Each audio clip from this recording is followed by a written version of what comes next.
What is up, everybody, and welcome back to the episode of Ford Era. We are here in, is it Pella, Iowa? Pella. Pella, Iowa. Where the Pella Window Company is. And this is Brycen Smith, and we're at PRD Design. So what all do we have here? You're known for Highboys. We got a pretty cool one. Well, we got a whole bunch of them. Yeah, this one here's a 1970 factory 4x4 crew that is hopefully on the build list real soon. We actually built another truck for the same guy last year, and hope to get started on this one here sometime in the future. But you know, the plan would be to completely redo it back to candy apple red, and then do Godzilla swap and a bunch of other you know, good stuff on it. But dude, it looks like such a solid truck. yeah, it's a pretty rust-free Pacific Northwest truck. Ooh, and you got the Rangers buckets. Yeah, we stuffed those in there as part of the future plans. But the you know, it is pretty solid, but it's well loved and used by a logging company, so it definitely needs a lot of TLC. Oh yeah, you could tell I mean, how heavy do you think that log was? Pretty heavy, and this whole bedside is off of like a 68 or 9. Oh, it's been replaced. Huh? They did a good job. It would have been an original, probably off of an original truck. But yeah, That's really cool. It is a nice solid truck, though. It's dash pad looks like the Mojave Desert, but it does run and drive, which is kind of fun to drive around because most people just look at it as a big pile of crap. But 300? What's in it? 300 or? no, it has a 360. Oh, nice. Factory 360. But yeah, it's tired, but pretty original under the hood, though. It's didn't really get mutilated or, you know, anything weird done to it. I'm surprised it's up for restoration and not just refurbishment. When the truck was originally, when it was bought, before it brought here, the guy actually cut the winch off the front because it was so long it wouldn't fit in the trailer. But it had about a 2-foot long winch bumper on the front. And then, you know, had the winch controls. This was Oh yeah, yep. This was an ignition cutoff, so you could actually shut the truck off from here. And then this was a throttle control in the carburetor for the to, you know, operate the winch. So it has a PTO that comes forward and all that. So. Dude, that's so cool. Those are serious too. That's nice.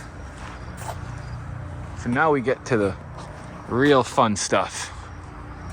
We'll walk to the office here. Dude, it smells great in your office. I mean, obviously they can't smell it through here, but I don't know who fragrances it. I always try to make sure it at least for customers. Sometimes the customers, the couple of local ones that I have, they'll bring their wives and stuff in here, so I like to make a good impression. But yeah, so I'll artwork on the wall that you know, I recognize that truck. yeah, that's Penny. So Pour 15 put it on the cover of their catalog for 22, and then it was in I think the spring catalog for 22 in LMC there. But yeah, that's Penny. So it's kind of what started all the bump side stuff, at least why people decided that I'm the go-to guy for bump sides anyway. But, How did you get into bump sides? Like, why did you build that one? I mean, bump sides have always been my favorite classic truck. I've just always liked the lines and everything on them, but I don't know, I was actually looking for a truck that I was just going to use as kind of a beater truck for around here in Iowa, and I was originally looking at like bulldozers and things like that, and then I was walking around the junkyard outside of town and spotted that thing, and I just, it was pretty solid body-wise with very minimal rust, and just never really was much of a patina guy, but that truck kind of sold me on it with some original lettering and things that were on it, and just loved the look. And then it was supposed to be, hey, let's just quit, get it running and driving and enjoy it. And then it turned into a 4x4 conversion and a whole bunch of other stuff. And but it was kind of more of a dream truck at that point because I've always wanted a blue. Harbor blue has always been probably my favorite bump side color. And just being Harbor blue and a 4x4, it was kind of a dream. And you didn't even have a shop technically then. You were still full-time working somewhere else. Correct, yeah. So that was a dream. I bought it. It was 100% a personal build. I didn't build it for anybody. I didn't even build it with the intention of selling it. I built it just as I would build it on my limited budget, and you know, turn it into something that, you know, I could be proud of to drive. And then broke the internet. Yeah, I decided to sell it, and you know, it did what it did, and yeah, it broke the internet. It's everybody. There's still a bunch of conspiracy theorists out there that think it was a big scam, and that we could probably show them why laundering money and all that other stuff. But yeah, so I think the main reason why it did sell for what it sold for is the quality of your work. I mean, I've known you in the hot rod world forever. I mean, the stuff you've done for Scott's and the stuff you've done everywhere. Like, well, and I think that's, you know, that even now, especially with the builds that we have going on in the shop, I mean, you know, my whole career, so when I built Penny, I was working for Trick Tools and, but doing fabrication and sort of that for marketing for them. But yeah, I worked at Scott's Hot Rods before then and a couple other shops in California. But so all of my background is in high-end hot rods. So the truck stuff to me, especially in these forms, is, you know, most guys like somewhat factory, you know, rigs with factory suspension and, you know, that kind of thing. So this stuff was a little more basic for me because, you know, like for example, my car over there, that's kind of... And when you say your car, you actually mean your car. This is a car I've been building for myself for way too long, and now... But it started from nothing. Yeah, now I'm so busy working on other people's stuff that actually pays the bills, and this one doesn't pay the bills, so I don't work on it very often, which is a little unfortunate, but we'll get there someday. But yeah, so this is like the crazy extreme end of, you know, what I can do, which is, you know, building this whole entire body out of aluminum. So it's all, you know, started out as flat aluminum sheets and getting it all shaped up. So the whole idea with the car was from the windshield forward to look like the nose of a B-25 Mitchell bomber. So when it's done, the whole hood and everything will be all glass, like actual glass. We're gonna have it custom made, and then yeah, the whole design is something I designed up just based on ideas that I have. There's the buck. Yeah, the buck for the body. And then so what most people, especially in the truck world, I'm sure they look at my logo and they go, what in the world's PRD design, and why is it, you know, trucks and whatever. But so when you look at the silhouette of the car, it's actually the shape of the body of this car. And PRD, I named this car the Ruptured Duck, and I've always referred to it as Project Ruptured Duck, so that's PRD. And I actually, when I started building this, I built a website just to use for marketing. And this wasn't supposed to be a business. Yeah, it was just for the car build at that point. And then so when it came to naming the shop, it was like, well, a lot of people already know the car build and have seen that stuff. And I already had the website. I had called the website prddesign.com. And that's where I just decided to roll it over to the business name. Do you have stock in stock in Clicos? In Clicos? Yeah, I do. I think last time I counted, I have around 3,000. No way. Yeah, because when you think you have enough, you don't. You don't. Yeah, of course, because you have it on a project. Yeah, I built a sidecar for a motorcycle for Carrie Hart back in 2017. That was all built to look like a little B-17 bomber sidecar. And just the little 8-foot sidecar had 1,700 rivets in it. And when I was building that, I needed even more Clicos because Clicos were also holding this together. So yeah, I ended up buying a lot. I think, like I said, I think I've got around 3,000 Clicos. But side question on this: I'm assuming that you didn't get to keep all the awesome tools that you used when you were building this, but did you finish all the main components? Yeah. So I mean, the body and everything, you know, was shaped on, you know, a number of different tools. You know, especially like I started at Scott's Hot Rods.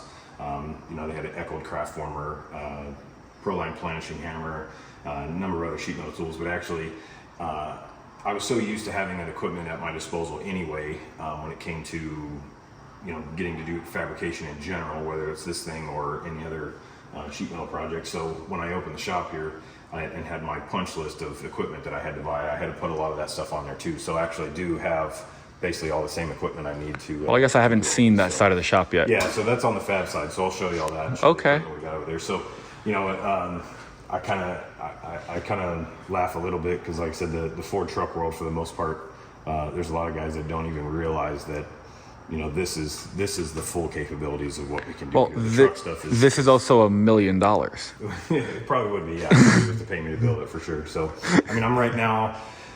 You know, you talk about hours. I mean, the car's probably not even really half done, and I'm already about 1,300 to 1,400 hours or so. Right, and you're not paying yourself, but if you were, that's $100 an hour at least.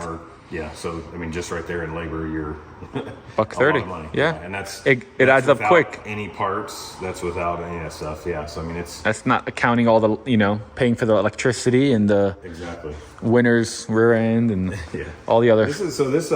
My whole idea with this car originally was to keep it old school. I was going to run a little baby Hemi and a straight axle in the rear and all that, but my just being a younger guy and liking performance, I decided to run something a little more lightweight, being that the body was aluminum and all that. So I went with the 2.3 EcoBoost, which same thing. It's in a new Mustang, and then this is actually a Mustang rear suspension. Oh, no way! Like an S550?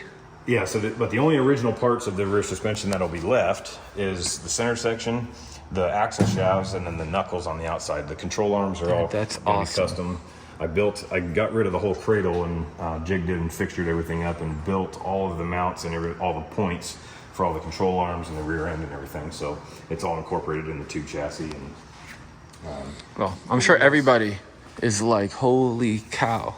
yeah, the wheels I designed off of a V25 landing gear. I know everybody says, oh, it looks like a Detroit steel wheel. Well, I actually had these custom made before Detroit came out with theirs. So I don't know. I like to tell people they copied me, but I'm Maybe. sure obviously they didn't. But anyway, Inspiration follows everywhere.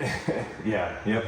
Custom Dakota digital gauges. It's gonna have vintage RAC, stereo, a lot of cool things. I mean, I'm even going as far as like building the steering column.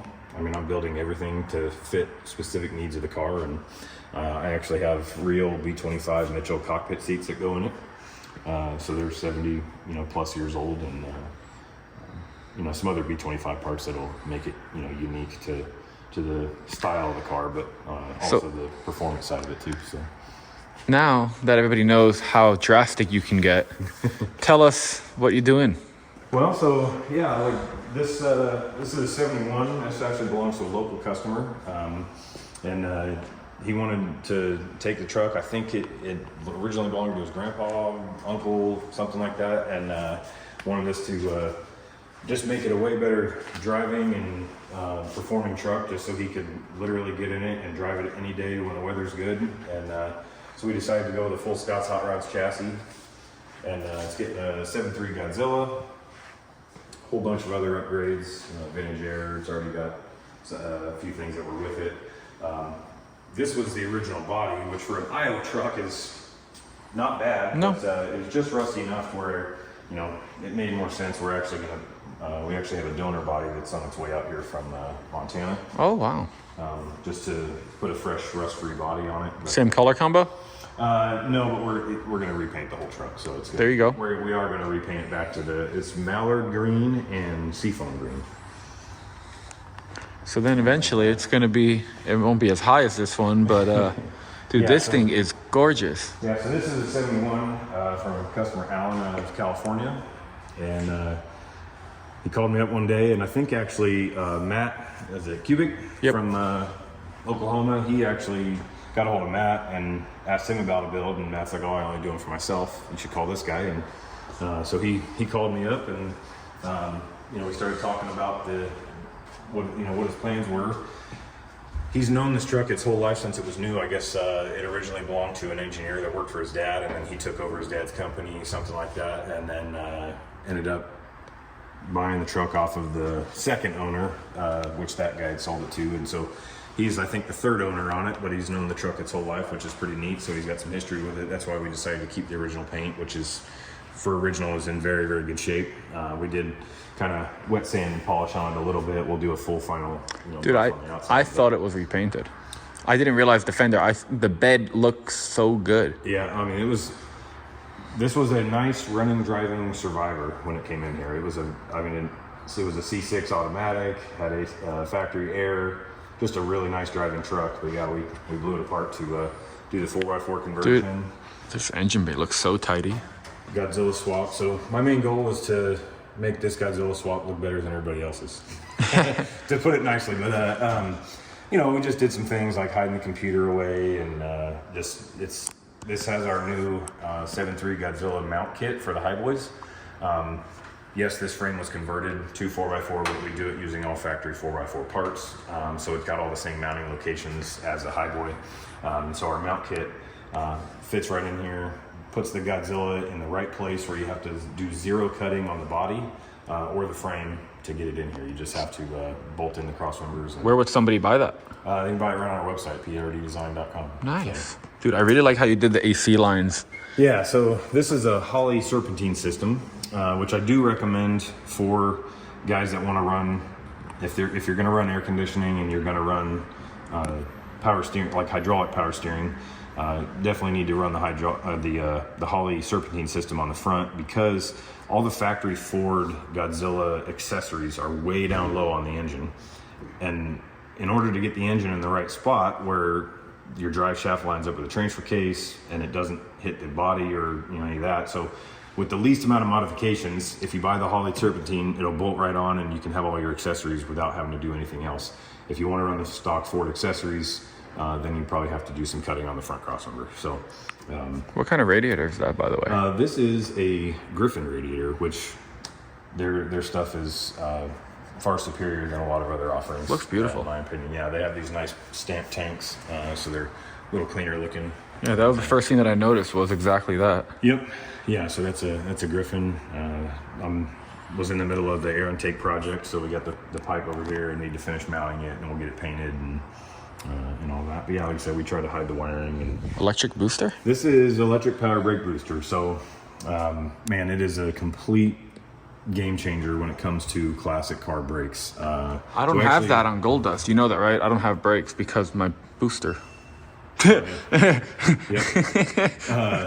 Well, so this, I actually buy this unit from Rad Rides by Troy, which, if you know anything about Rad Rides, they build probably the best cars on the planet when it comes to hot rod stuff.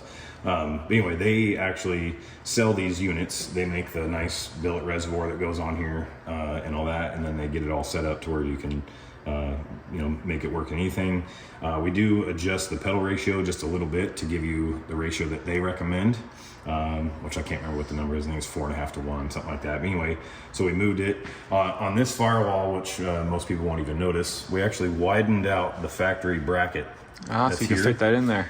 Because I did want to run one of these on the Easy Care Highboy, but I actually built brackets just like a factory booster would have had to space it out from a firewall, because if you know these Ford trucks, they all had brackets if you had a booster. But this one, I wanted to tuck it in even further and get rid of that 2.5 to 3 inches. So we widened the bracket out. That's awesome. But these, like I said, I ran this unit on the Easy Care truck, and man, I have no problem saying that I guarantee that is the best stopping Highboy ever. Yeah, we're not fully done here, so don't look at some of the. Yeah, but it's still really, really nice. So all the wiring we use is all American Auto Wire. We're a dealer for them, and we use some of these firewall plugs. And I want to show them the bottom of this then. Yeah, I was actually thinking we can put it up on the lift at some point too. That way you can see the whole bottom. Because if you look inside the bed, we decided to go ahead and refinish the whole bed, and this is Raptor spray and bed liner, but it's all tinted to match the boxwood green. So it gives it a nice hard bed liner coating, but also gives it the best look you can have in there. It looks awesome. This is actually the auxiliary fuel tank that's going in there. We have the main tank, which is under the back. And then the way I do these is that I'm not a fill your gas in the bed kind of person. I want to have it on the outside. So we actually use factory. This truck had auxiliary fuel tank up here already. That was the inside the frame on the 2-wheel drive. So when we built the new auxiliary, it mounts up underneath the bed right on the outside of the frame here, and then we're using the factory hole, the factory grommet, and then making a custom filler neck, so you have a factory cap right in the stock location. We did shave the gas hole in the cab, and then had just this section repainted to make it obviously blend in. I've done that before. It's a good look. It really is a great look. And then so for the rear tank, same thing. We have the filler neck that, it's a factory Ford filler neck that we modify, and then have it connect right up to the main tank there. So you got both your gas caps on the outside. So when you pull up to the pump, it's easy just right here, especially on a 4x4. Nobody wants to be doing this. So. Well, should we rig it up to show them the bottom? Yeah, let's do it. And by we, I meant him, because I'm not French.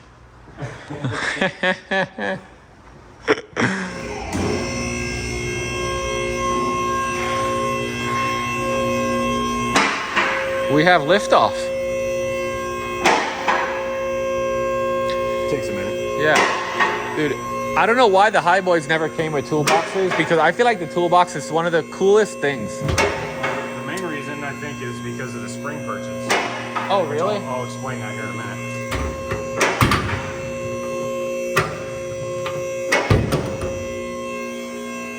Huh. But yeah, I love it. And I thought it was so cool. Bump Side Addict Logan, he put it on the other side for his daughter's truck. I was like, that just makes it even better. Yeah.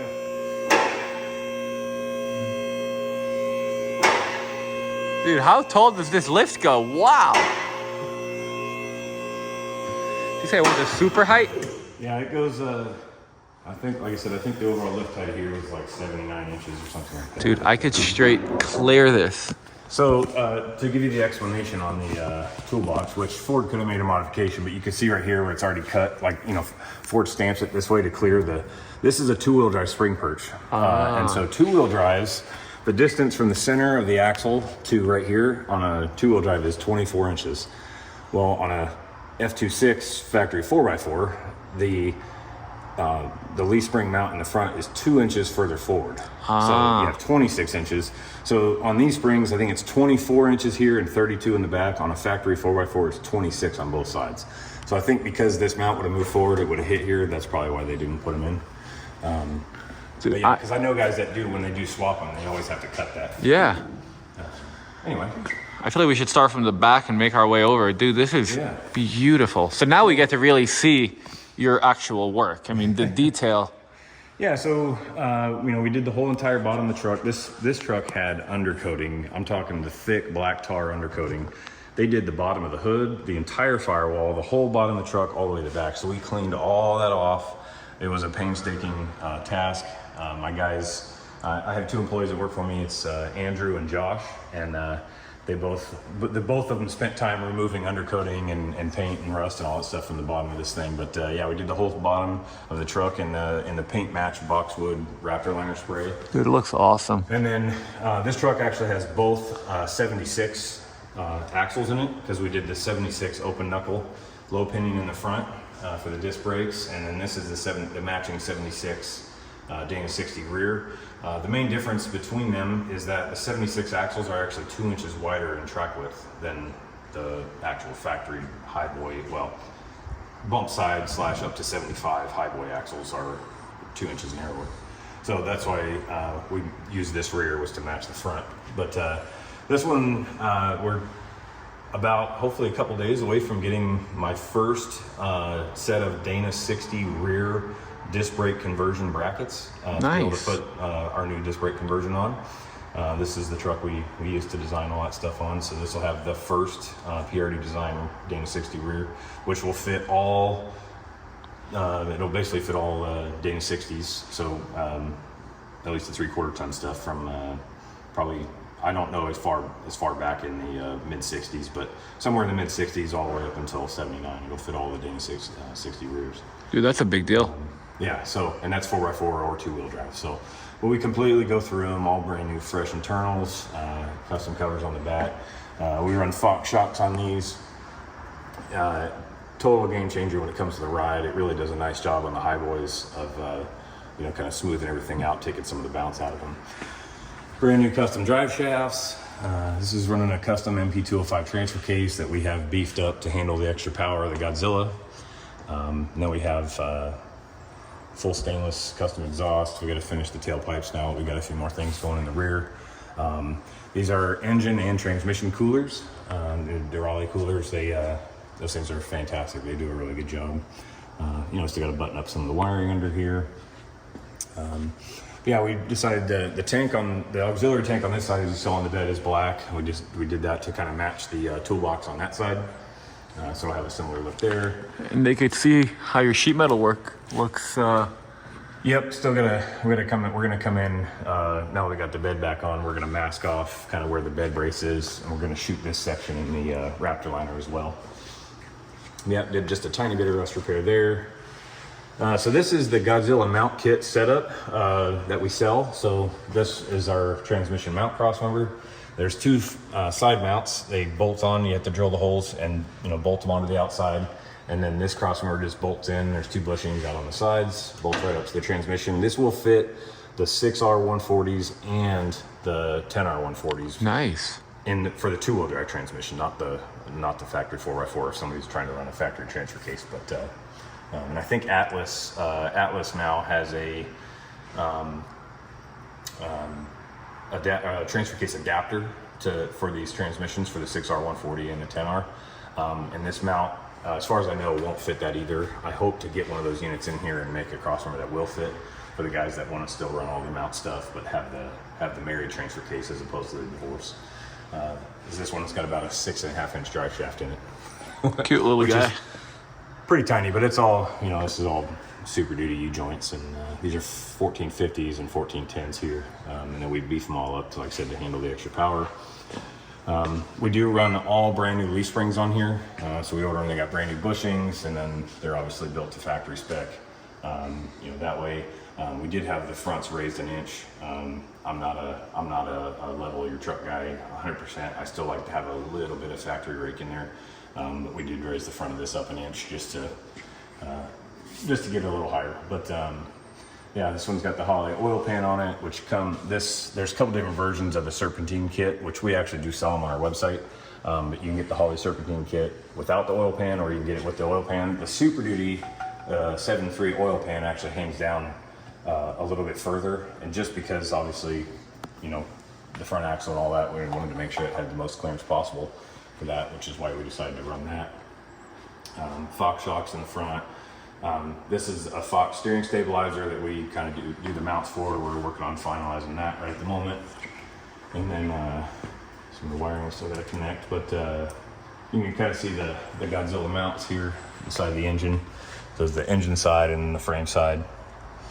And then we are running electric power steering on this truck as well, which, you know, as far as I'm concerned, I'm never running hydraulic power steering on Highboy ever again. It just, these units are so nice. And we actually set them up to be automatic, to where you don't have to have the adjuster knob to adjust the steering that everybody talks about. We set them up to where they're just totally automatic, and it senses your input. You just drive it. Because nobody wants to worry about adjusting your steering. Nobody wants to go to the dealership and buy a car you got to adjust your steering on. So that's why I want to set these up that same way. So well, this thing is beautiful. I'm excited to see the rest of this place. Because you guys, I haven't even seen the whole tour. We started when you guys saw it, and now we're here. What's up? So this is a 72. This is an original Highboy. We didn't go through and do all the same, you know, full restoration that we did on this one, but we took a truck that was not running and made it run, and then So like a refurbishment. Yeah, just a quick refurbishment, and this one's headed to New York here in a couple weeks. Oh, it's beautiful. We did the inner fenders and stuff had some rust in them, so we just went ahead and put new ones in it, powder coat, and then it is a 390. It's not a 360. We put a 390 in it. Did vintage air, and just a few other little upgrades on it, but just a very nice original Survivor. Truck was I love the sold in patina. Colorado. Yeah, it's got great patina. This color blue is called Bayrock Blue Metallic, which 72 only color. But man, when you actually clean it up and kind of polish it a little bit, it really pops. The truck actually looked like it was white and gray when it first came in here because it was so oxidized. But when we polish it up, it turned that blue. So. Side question: is this interior for the 2-wheel drive or the 4-wheel drive? Because So this is the original seat out of the boxwood green. Really, in this good condition. This is the original seat. Yeah, this truck was a really nice original Survivor. Wow. And I couldn't bring myself to send this seat to the upholstery guy to have him cut it up, because to find a seat in this good condition is pretty much impossible. So, you know, we'll figure out what we're going to do with it. But we had a new seat made for it, but we bought the original fabric. So no the original kidding. fabrics are the same. Same patterns and everything, but we had it done. The customer really wanted the seat to be a little more firm. Yeah, added some bolster. Yeah, a little bit bolstering in there. Dude, look at that. I got them both in the same frame and I love how you made it a little bit wider, which makes it modern. Yep. Oh, that's so cool. Yeah, and that you ran it all the way down. Just change that, give it a more modern look, but still use the original upholsteries. Because that's one thing I think bump sides had some of the coolest upholstery options when you started getting into some of the nicer trim models. And so just being able to keep some of that, especially with the originality of the truck. This truck, we're actually using factory door panels, factory dash pad. It is going to have a new headliner and new carpet, and then the new seat. But the door panels and all that stuff are in such good shape that it's all going to match still, which is part of the reason we wanted to keep this fabric. That is awesome. And we had to have the bottom of the hood painted because of all the undercoating that was on it. So that's all fresh boxwood. That engine bay is going to be popping. Yeah, so it'll look nice and new on the inside of the hood there. So Yeah, just a part stash, and then yeah. So the other side of the shop, this is the clean assembly mechanical side, and then this side over here is more the fabrication, dirty work side. I like it. Is that a Rolls Royce? That is a '76 Mercedes. Okay. So believe it or not, we don't only work on bump sides. So the local customer came to me and was like, hey, I've got the '76 Mercedes. I've had it since 1987, and I'm never going to sell it. It's like a family heirloom, but every time I drive it, it costs me 3 weeks and $3,000 because it breaks down on me. And It's a 76 Mercedes. it's a '76 Mercedes. So he's like, I want to make it more reliable. So I'm like, all right, what are you thinking? He's like, well, I've been looking at engine swaps and things like that. I was thinking about maybe like an LS motor, something like that. I'm like, okay, let's see what we could work out here. And yeah, so once we kind of sorted everything out, it's now got a new GM Performance LS3 that goes in it with a 6-speed automatic, and we kept the suspension, but everything else Mercedes, as far as the mechanical aspects, is gone. So we're going to rewire the whole car. We're putting all new vintage air in it, one of their new Gen 5 systems, and just really the car, it should look mostly stock on the outside. We're going to put some little bit nicer Mercedes bumpers on it. They had a couple different bumper options, so we're going to do that, and we're going to go with a factory looking wheel that's actually made in, these had 14s on them originally, so we're going to go with a 16-inch wheel that looks actually like the original ones would have. That's cool. And then, yeah, so we're just doing a little bit of rush repair on it right now.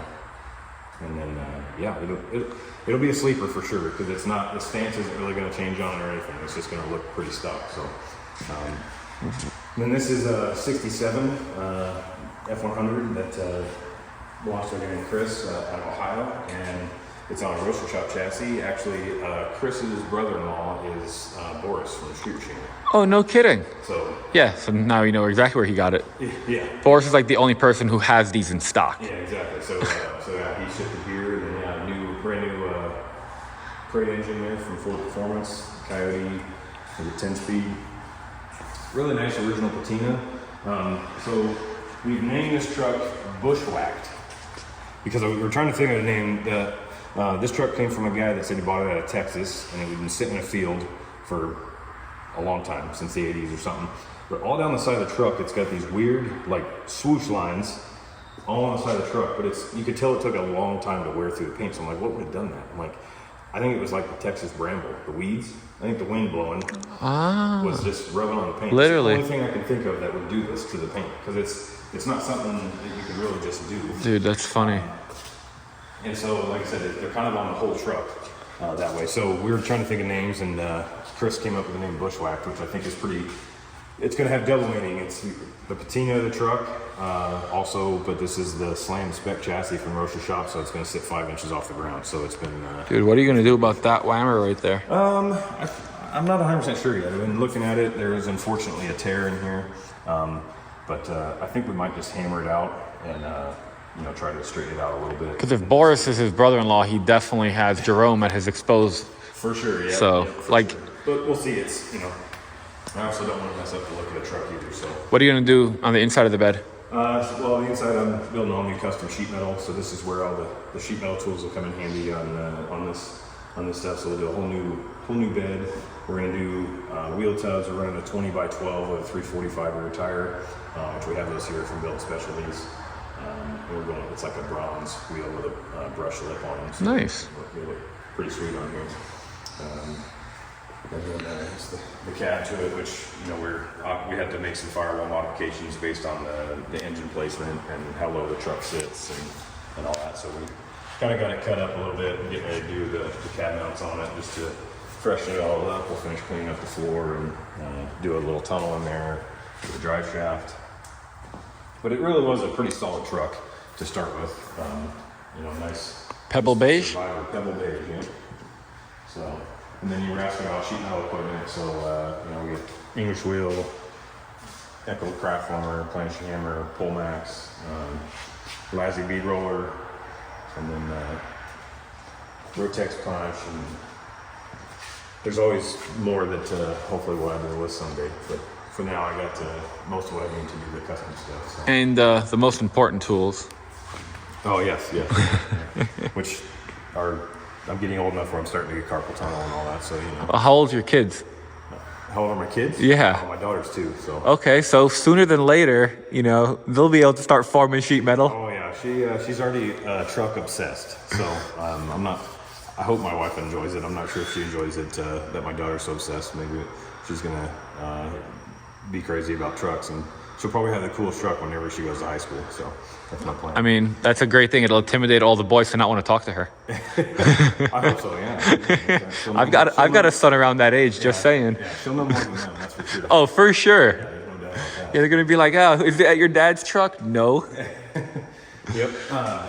This is a little tea bucket nose that we're shaping a grill for. So the guy came to me and wanted to do a whole custom grill for it. So we actually formed this out of 1/8" aluminum. Wow. So we're just doing the nose shape here. Once we get it finalized, which it's just about there, we'll cut out the center, put grill bars in it, and do all that. So this is. So for a person who doesn't understand metal shaping, in like a 30-second tutorial, because I know that's what you're good at, how do you get from flat metal to this? Lots of banging. Yeah. No, I mean, in a nutshell, really, because obviously, anytime you hammer on metal, you stretch the metal. So in order for a piece of metal to go from flat to a dome, it has to stretch. And you can shrink it some, which you can see some teeth marks around here from the shrinker stretcher, which you can actually shrink the metal up a little bit, but especially on the 1/8", doesn't really work that well. I mean, it works a little bit, but not as well. But yeah, so using a plane shape hammer and other metal shaping tools to hammer on it to stretch it out to that shape, and yeah, lots of over to the machine, back on this, over to the machine, back on this. That way, when you stand back and you look at it, you hope that all these curves fit the profile. This is a pretty compound curve, especially for a piece of 1/8". But yeah, lots of hours of hammering. I can't remember what the time is right now, but probably well over a day just to get it to this point, even with the nice machines, just because this piece is so thick. If it was thinner, it'd be a little bit faster. But It'll hold up. Yeah. Yep. That's cool. This little Peach 55 F100 actually came to us at the beginning of July as a 4x4. Really? It had all like 78, 79 Bronco F-150 stuff that somebody had welded into the frame. And they actually, for what it was, did a pretty decent job on it, but the customer was like, well, I just had knee surgery and I don't necessarily need it to be this high. And my wife has a hard time getting in it because it was... Oh, so same guy still owns it. He just wanted it... Correct, yeah. So a little easier. Since the beginning of July, we blew it apart and we cut the whole front of the frame off because they had actually grafted in part of the frame rails from the Bronco or F-150. Yeah. And so we cut the whole front end off and found a new front end from Doug's Four Wheelers, which is right down the road. He's got a bunch of these old trucks out there. So we cut the whole front frame horns off and grafted the frame back together and got it all boxed in. Put a Scott's Hot Rods front end on it with all the little disc brakes. And the rear is still the 9-inch from the 78-9 Bronco. We just took the lift blocks out, did an axle flip on it, and then pretty much landed where we wanted it to. Dude, that's awesome. Yeah, so the whole reason it's here was just to get it from 2-wheel drive to 4-wheel drive. So it's funny because I spent most of the time, seems like, making 2-wheel drives into 4-wheel drives, and then to have one come as a 4x4 and make it a 2-wheel drive is a little bit backwards. But at least it's a fridge, a fat fender, and not something that doesn't make sense. Yeah, exactly. So imagine if someone came to you with a F26 bump and was like, "Hey, I want a short bed 2-wheel drive." Oh, I know, right? Yeah, that's where I'd probably draw the line right there. But yeah, no, with this truck, it made a lot of sense. So. I love the colors. My daughter would have such a great day if I came home with a pink truck. That's what, out of all honesty, it's not my favorite, but my wife walked in and she's like, "It's so pretty." I'm like, well, I guess somebody appreciates it. So my daughter always is complaining that I don't have a truck called Pink Dust yet. She's like, it's not fair, because I tell her that my son gets Gold Dust, and she's like, where's Pink Dust? So one day I'm going to have to make a pink truck.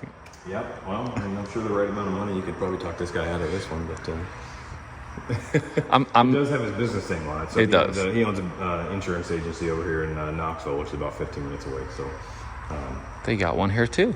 Yeah. Yep. So right here on the table, these are parts to our Godzilla mount kit. So this is the frame mount for the mid cross member that goes underneath the bell housing. So and then this is the cross member that this would attach to. This would drop on here. That's really nice. That way. So the way this bolts in right here is right where the factory cab mount is for the front cab mount on the bump side. So you drill out the hot rivets, or you grind them out, punch them out, the hot rivets on your cab mount, and then you put this up in its place, and then these are all threaded. When it's all finished, we got to finish welding a few of them in, but they're threaded. So when you put this on the inside of the frame, you put your cab mount right back on here and put all your bolts in, and it's just a bolting application. Dude, I love how you made it mandrel because it looks like a factory piece. Yeah, it's super stout. I mean, that's so nice. 2x4, 3/16 wall, mandrel bent tubing. So I wanted, it's probably overkill, in reality, but just wanted something to be really stout. That, I mean, when you're taking a big, 5,000 plus pound 4x4 truck. And taking a main crossmember out, because the factory crossmember that goes in there just doesn't clear all the Godzilla stuff, so that's why we had to make that one too, and in order to not have to cut up the floor anyway. So I wanted to run that to where it was just a nice stout piece. So we actually have Scott's Hot Rods bend those up for us, just because they've got a mandrel bender. And if you're not familiar with mandrel bending 2x4 tubing, it is not an easy task, and it takes quite the machine to do it. So they have the investment, so I let them handle it for us. So finding good vendors is literally what it's all about. Yeah, exactly. So what's up with this truck over here? Well, so this is a 71 F350. It was originally Swiss Aqua, and it was originally a flare side bed. Okay. And the goal is to return it to that. But we're also going to convert it to 4x4 and put a Godzilla motor in it. Nice interior, repaint the whole truck. So the truck is supposed to be this color. So good. And this is the crew cab special, so it had the Ranger interior. And the back seat is almost mint condition, but the front seat had the wear in it and everything. But it's a drivable truck. I drive it around town for shop use, and we also. Use it to drive it home, occasionally. And really, the plan, this belongs to another customer of mine, Jeff. And the plan is as soon as we finalize. The plan is when we finalize the plan, then we'll start on it, which is going to happen. You plan to finalize the plan soon. Exactly. So, which will, like I said, that'll happen soon. But it's actually a factory 390 truck, which somebody put a cam in and exhaust. So it sounds way faster than it would be. Just kind of mostly original under the hood. Like I said, somebody did put a cam in it, some other stuff, but it's not a whole lot to look at the moment. I do not really care for white, and somebody painted white, but at least I think they painted it, I think, because they swapped the bed, and yeah, he wanted to match. Wanted it all to match. So makes sense. But we do have a rendering for it, which I'll put out there at some point, but it's going to be pretty sweet and stuff. So. Wait, there's more. Yeah, there's some over here. This is where the parts are that we usually end up. They're too good to hold on or to let go of, but we don't really know what to do with them. So we got.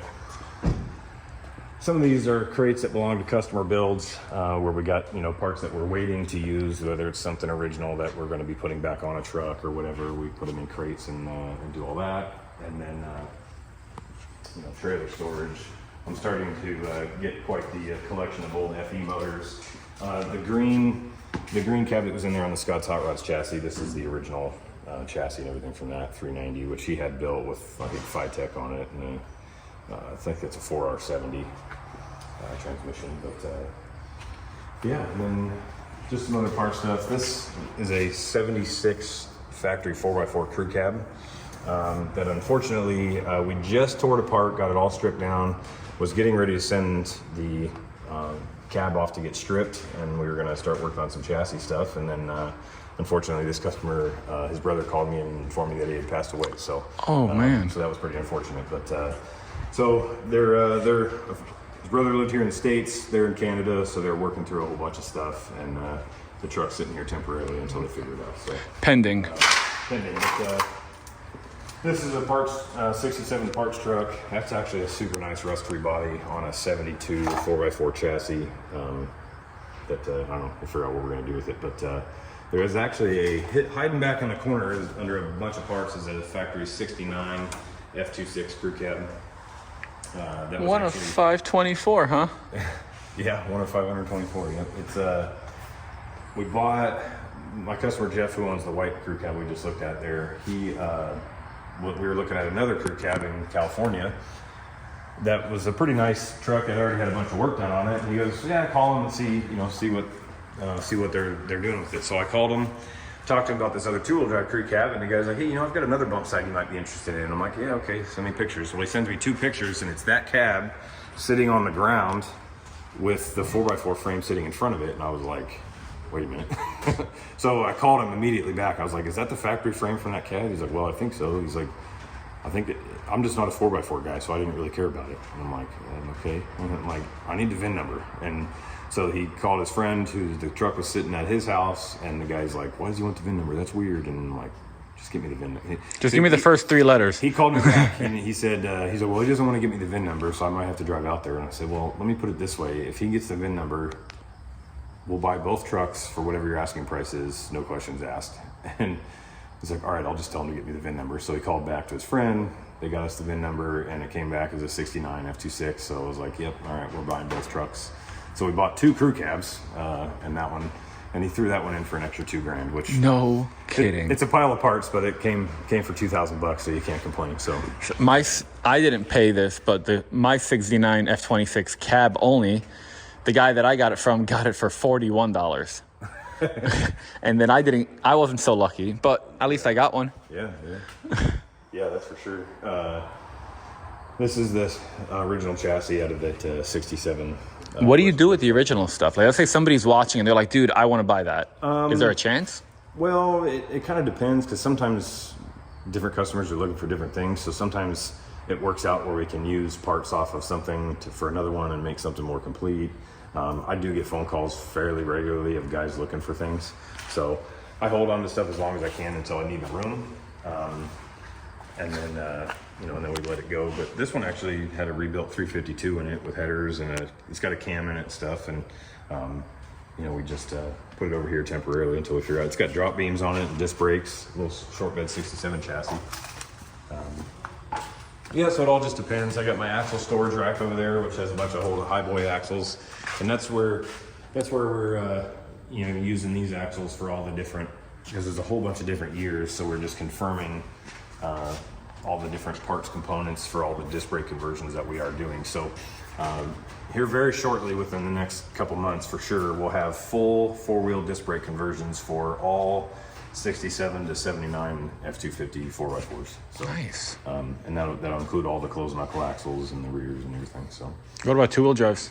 well, that'll be next. So that's my plan, is once we finish all the 4x4 stuff that we've been working on. Because I feel like everybody's focused on 4x4 stuff, but I'm starting to really like 2-wheel drive trucks with stock beams. Yeah, no, and that's where I get guys that all the time, they want to know if they should swap suspension to new stuff, which if your intention is to lower it and go with more upgraded parts, like a Ride Tech kit or QA1, something like that is a good option.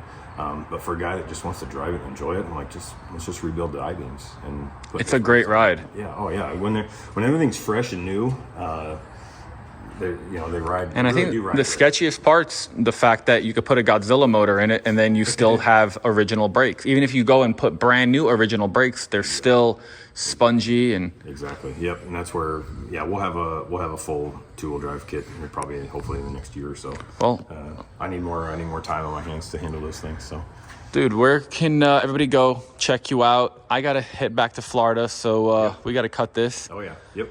So PRDdesign.com is our website. Like I said, we've got some parts availabilities on there, and I probably need to be more diligent about upgrading photos and things like that of some of our latest builds. But obviously, social media, we have PRD Design on Facebook and Instagram, and then my personal Instagram, which is also business, is Fabricated Metal. And then, yeah, I do occasional YouTube videos as well. Usually when I finish a truck and we can show it off, I do a walk around and talk about it, and we drive it and that sort of thing.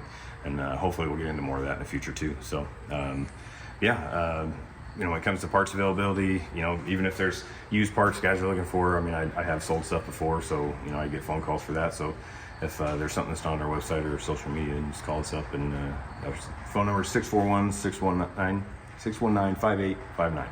And yeah, we're here 8 to 5 Monday through Friday. So Brycen, thank you. I appreciate your time. yeah, absolutely. And you guys, smash the like button, drop a comment, let me know what did you think was the coolest part of this. And if you're not subscribed to this channel, hit subscribe. Catch you in the next one.